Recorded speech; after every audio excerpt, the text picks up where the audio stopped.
Mahilig ba kayo sa bawang?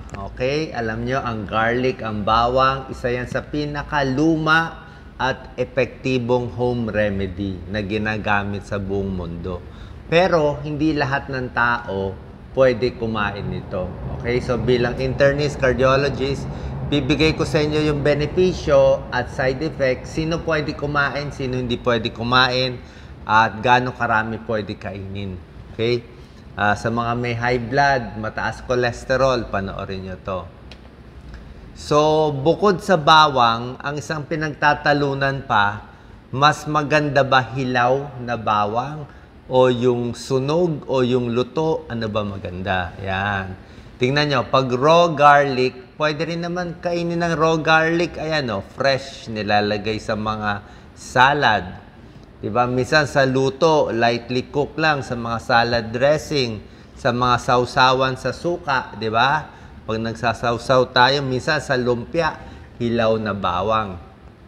Ang problema lang, pag hilaw, matapang, very pungent yung amoy, pero mas malakas yung benefits niya kung hilaw.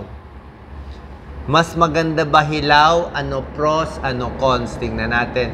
Ang secret ingredient kasi ng bawang, pangalan, allicin. Okay, itong allicin, nandyan yung benefits niya sa puso, sa cholesterol, para hindi magbaray maugat natin, sa high blood, sa immune system. Kaya lang, pag niluto mo na, pinirito mo na, lalo na sa mani, di ba, may toasted garlic, nawawala na itong allicin. Konti na lang natitira. So, kung gusto natin makuha yung benefits ng improved immunity, support heart health sa high blood, minsan sa blood sugar, may konting pag-aaral din. So, kung gusto natin ng benefits, mas maganda sana kung hilaw. Kaya lang, maraming side effect kung hilaw. So, tingnan natin, titimbangin natin yung pros and cons. Tingnan muna natin benefits ng garlic. Okay? Mamaya, explain natin ano yung side effects. So, garlic, yan. Ito isang bulb, ito isang clove, isang butil. Ayan, oh. Pwede pang cholesterol, especially sa mga ugat na nagbabara. Kung nagbabara mga ugat nyo, maganda dito. How to prepare? Marami. Yan, oh, chinachop, dinudurog, pwede rin yan. Yung iba, ginagawang garlic tea. Sinasabay, merong garlic lemon water. May ganun pang style, eh. Yan. 10 health benefits. Ito medyo napatunayan yung iba dito. Traditional medicine, laging ginagamit yan, even before sa buong mundo. Marami siyang ingredient, pero basically yung allicin ang may benefits. Yung vitamins niya, konti lang. Konti. May vitamin C, pero konti lang. Kasi hindi ka naman makakain ng marami. Konti lang makakain mo. Mababa din sa calories. Number 2, pwede siya sa sipon. Trangkaso sa sipon. May pag-aaral, pag kumakain ng maraming garlic, nababawasan ang sipon by 63%. Ibig sabihin, lumalakas yung immune system. Mas mabilis din gumaling yung mga taong may sipon compared sa walang iniinom. 1 to 2 days earlier gumagaling kung kumakain ng garlic. Okay? So, tingnan mo, okay ba yan o hindi? Sa blood pressure, meron din konting pag-aaral. Okay? Pero minsan yung dosis kasi ng garlic nila, medyo mataas yung dose. Kinumpara pa nga yung bawang sa isang beta blocker. Atenolol, kapatid ng metoprolol. Ano mas mabisa? Nakita, yung iba umiinom ng gamot sa high blood, pero mahinang gamot lang kasi yung atenolol, medyo weak to. Kinumpara yung iba sa garlic, medyo may laban din daw yung garlic. Pero ang daming kinakain nilang garlic 4 na butil. So, pag sa ibang bansa, laki-laki ng garlic nila, sa atin maliit ang garlic. So, 4 na malaking butil yan, medyo baka sumakit na tiyan yun dyan. Pero, nakakabawas ng blood pressure. Pag hilaw, mas matapang pa. Ayan, oh. Gaano kataas ang naibaba ayon sa pag-aaral? Up to 7 points. 7 millimeters mercury sa systolic, 4 millimeters mercury sa diastolic. Mababa lang, 7 o 4. Kaya pag konti lang yung high blood mo, let's say high blood mo 140/90, baka po pwede pa to. Pero kung mas mataas pa, kailangan mo gamot na. Pampababa ng cholesterol, pwede rin. Nakita nila, yung mataas ang bad cholesterol, bumababa ng 10 to 15% pag kumakain ng maraming bawang. Meron ding mga garlic supplement, meron din bawang. Sa high levels of cholesterol, yan, possible din. Heart disease, sakit sa puso, yan, yung mga nagbabaray, mga ugat sa puso, sa kidney, sa paa, ayan, may tulong din siya. Kasi nga, nabababa yung blood pressure, nababawasan yung bad cholesterol. Alzheimer's disease, tingnan natin. Yan, may tulong din konti. Antioxidant din kasi siya. Siyempre, pag maganda yung blood flow, maganda rin blood flow sa utak. Less dementia, less Alzheimer, less ulyanin. Pero hindi pa ganun kalalaki yung pag-aaral. Sa diabetes, not sure. Okay? May iba parang may tulong, may iba parang walang tulong. Diba? Pero hindi siya nakakasama. Hindi siya nakakasama sa diabetes. Pwede makatulong, pero konti lang. So, pag may diabetes, kailangan nyo pa rin yung regular na gamot ninyo. Kahit sa high blood naman, kailangan nyo pa rin yung gamot nyo. Nakakatulong na siya bumaba ng 7 points at 4 points sa ibabang numero ng high blood. Yung iba, ginagamit ng athlete. Dati, ginagamit ito ng mga atletas nung mga 2,000 years ago sa Greece. Habang bago tumakbo, kumakain sila ng bawang. Nakita nila, mas maganda yung performance ng puso. Ayan, pag meron silang garlic, tumatakbo, nagbabicycle, mukhang may tulong. Mas hindi napapagod.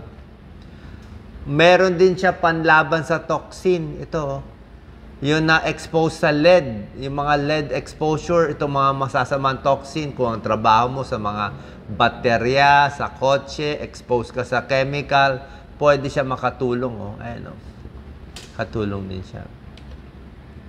So, pag lahat to, baka makatulong to sa'yo. Okay?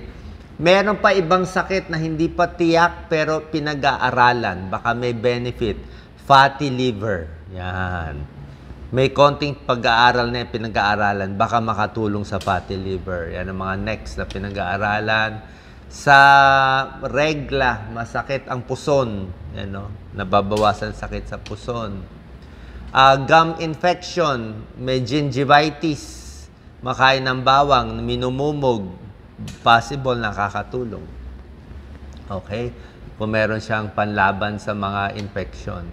Pero ang problema nga, di ba sinabi ko, maganda garlic, pag hilaw maganda, kaya lang marami siyang serious side effect.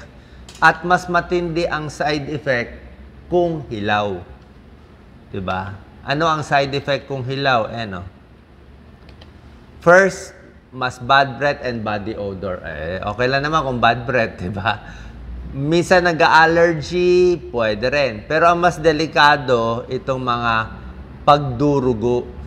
Okay? Kasi nakakalabnaw siya ng dugo konti. Nakakaluwag ng mga ugat, pwede kang magdugo. So, kung may aspirin ka na, meron ka ng gamot na pampalabnaw, diba? Tapos, kumain ka pa nito, pwede mag-ulcer, pwede magdugo sa tiyan, sa ibang parts. Pwede mag-heartburn, sumakit ang sikmura. Sa buntis at sa bata, hindi rin pwede sobra dami. Pwede lang konti sa 2 butil, walang problema. Pag yung bawang pinapahid, minsan nakakasunog ng balat. Pero minsan nakakagaling din, pero pa na sobra na yan. So yan ang mga binabantayan. So pag buntis or sa mga bata, konti lang ang binibigay. Hindi rin pwede sobra dami. Pag ooperahan, may pagdurugo sa katawan for surgery, bawal yung aspirin, bawal din yung bawang. Kasi nga effective siya. Nakakalabnaw din siya ng dugo. So yan ang mga warning natin. Sa balat, pwede magdugo, mga ooperahan, ayan pati yung blood pressure mo, pwede bumaba. So ipapaalam nyo sa doktor nyo pag kumakain kayo ng maraming bawang. Maraming luto. Okay, ito medyo hilaw nga luto dito di ba? Ito, half cook di ba, Doc Lisa? Half cook lang yan So, medyo raw na yan. Pero masarap yung garlic. Di ba? So, ang recommended natin do sa mga studies, yung iba ito yung isang buong garlic head. Hindi ko naman sinabi ganyang karami, sobra dami. Ito yung isang butil. Diba? Depende sa laki ng bawang. Pero ang recommended lang, mga 1 o 2 butil a day may konting benefit na. 1 to 2 garlic clove, ganun lang karami. Yung iba hanggang 4 na butil, depende sa luto di ba? Pero tulad ng sinabi ko, pag masakit ang tiyan mo, kung concern ka, so okay ba hilaw? Depende sa inyo, siguro pa konti-konti kung kakayanin, o medyo luto-lutuin konti kung di mo kaya. Ang ayaw lang natin, wag lang sunugin. Kasi pag sinunog mo na yung bawang, halos wala ng benefits. Kung sobra naman hilaw, baka hindi mo kaya, masumakit yan mo. So, doon ka lang sa medyo a little luto or a little hilaw. Depende kung kaya ng tiyan ninyo. So, sana po nakatulong tong video sa benefits ng bawang, hilaw at luto na bawang. Salamat po.